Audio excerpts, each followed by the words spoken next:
நான் 10ஆம் கிளாஸ் படிக்கும்போது தெருவில் ஒரு ஜோசியம் வந்தான், தம்பி உன் கைரேகை பார்க்கணுன்னா.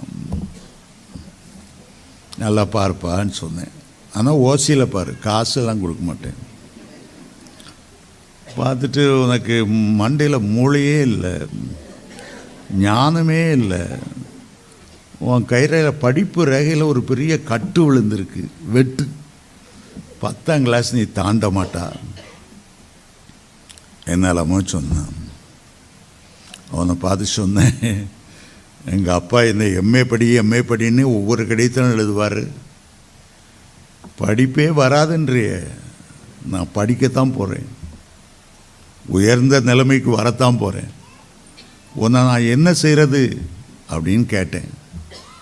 அவன் சொன்னால், எங்கேயாவது நான் ஜோசியம் பார்த்துட்டு இருக்கும்போது நீ வந்து என்ன உருட்டுக்கட்டையினால அடிக்கலான்னு சொன்னான். அப்படியா? ஐயோ எனக்கு படிப்பு வராதுன்னு சொல்லிட்டாங்களே. என் மம்மி நான் எஸ்எஸ்எல்சி பாஸ் பண்ண மாட்டேன்னு சொல்லிட்டான். அவன் சபிச்சான், இவன் சபிச்சான்.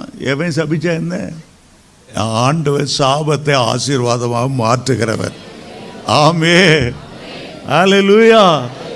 கர்த்தர் மேல நமக்கு நம்பிக்கையா இருக்கணும். கர்த்தர் ஆசீர்வதித்தா இருப்பார். உலகத்தில் எத்தனையோ எம்ஏ படித்தேன், 5 டாக்டரேட் வாங்கினேன், 63 தேசத்துக்கு ஆண்டவர் கொண்டு போனார். மனுஷன் சபிக்கிறது நம்ம காதிலே போட்டுக்கிடக்கூடாது.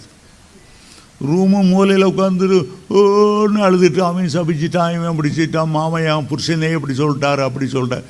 1000 பேர் சொல்லட்டும், கர்த்தர் உன்னுடைய பட்சமாக இருக்கார். நீ வாலாகாமல் நீ தலையாவாய், நீ கீழாகாமல் மேலாவாய். ஆமென். ஹல்லேலூயா, ஹல்லேலூயா.